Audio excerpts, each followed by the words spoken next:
حضرت ابراہیم علیہ السلام کو بلایا گیا اور پوچھا گیا تو کہا کہ بھائی ہمیں تو نہیں پتہ، آپ پوچھیں جو سب سے بڑا یہ آپ کا بت ہے جس نے یہ کلہاڑا اٹھایا وہ اس نے توڑا ہوگا۔ تو انہوں نے بڑے حیرت سے کہا کہ بھلا یہ کیسے کر سکتے ہیں یہ کام، یہ تو حرکت نہیں کر سکتے ہیں، نہ بول سکتے ہیں۔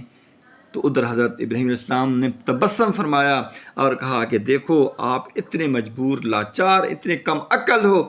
آپ خود کہتے ہیں اگر یہ بول نہیں سکتے، آپ کو کچھ کر نہیں سکتے، آپ کو کچھ دے نہیں سکتے، اپنی حفاظت نہیں کر سکتے، تو یہ آپ کو کیا دیں گے۔ یہاں پر وہ سارے کے سارے شرمندہ ہوئے، اور جو ہی جس کی بات نمرود تک پہنچی تو وہ سارے کے سارے جلال میں آ گئے۔ سب نے مشورہ کیا کہ حضرت ابراہیم علیہ السلام کو آگ کے اندر جلا دیا جائے۔ المخصر کے نمرود کے حکم پر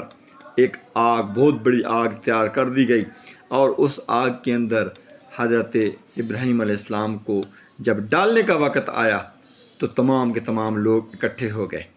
اور کیا ہوا کہ آگ کے لیے وہ جب چوگا تیار ہوا تو حضرت ابراہیم علیہ السلام کو جب آگ کے اندر ڈالنے کا موقع آیا تو وہاں پر اللہ جل شانہ کے حکم سے وہاں پر جبریل امین آئے، باقی ملائکہ آئے کہ اے ابراہیم اگر آپ کہیں تو میں اس آگ کو گلزار کر دوں۔ تو توحید کی مثال ملتی ہے۔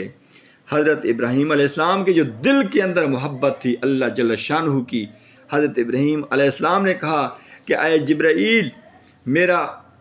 جو جلیل ہے رب جلیل وہ دیکھ رہا ہے کہ اس کا خلیل آگ میں جا رہا ہے، اگر میرے رب جلیل کو یہی منظور ہے کہ میں نے اس آگ میں جلنا ہے تو مجھے یہ منظور ہے، اگر وہ چاہے گا تو مجھے بچا لے گا، مجھے آپ کی کوئی مدد کی ضرورت نہیں ہے۔